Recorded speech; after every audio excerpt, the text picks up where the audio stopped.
My question is to the Premier. Speaker, 4 years ago, the then Attorney General and the most recent Minister of Energy tabled in this House a very prophetic bill, and it was passed by this House, and the Premier voted for it. It was Bill 108, entitled An Act Respecting Apologies.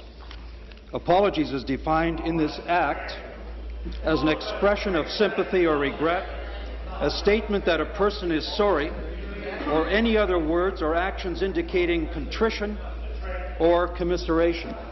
I'd like to ask the Premier, after an hour and a half of admitting her responsibility for signing documents for spending some $858 million of taxpayers' money on a deal to save Liberal seats, will the Premier stand up and issue an apology to the people of Canada?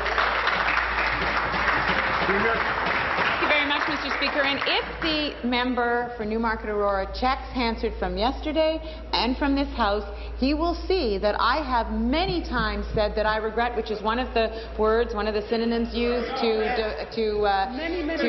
define an apology. I have said, Mr. Speaker, over and over again that I regret that this situation happened. I regret that we did not have a better process in place, Mr. Speaker. I regret that the costs were not clear, Mr. Speaker. I regret that public dollars had to be spent in this way in order to relocate these gas plants, Mr. Speaker. And it must not happen again. We must have a better process going forward. And one of the things I said yesterday repeatedly was, I hope that the Justice Committee, having heard all of the witnesses, is going to be able to help and give some advice on how, going forward, we can avoid this situation ever happening again, Mr. Speaker.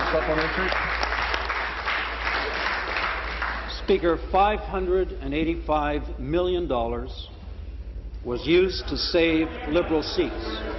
The Premier admitted that it was a decision by the Liberal Party of Ontario. The Premier admitted that she signed the cabinet document to spend those funds.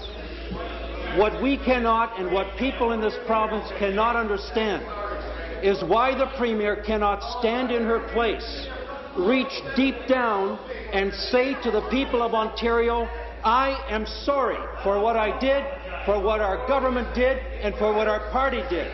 Why can the Premier not stand up and utter those words?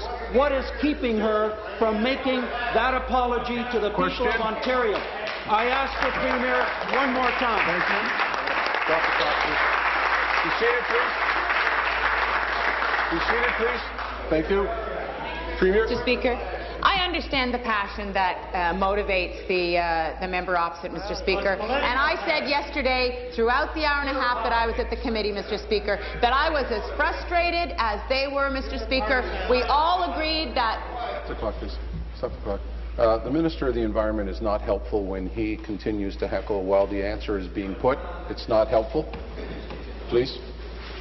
That we all agreed that these decisions should be made. We implemented the decision, Mr. Speaker, and everyone wanted to see that decision implemented because that's what they talked about during the campaign, Mr. Speaker. That was their position. We made that decision. We entered into a negotiation, Mr. Speaker, and I have said repeatedly that I regret that a better decision wasn't made up front and that we need to make sure that this doesn't happen again. Since I came into this office, Mr. Speaker, I have done everything in my power to make sure that everyone had the information that they were asking.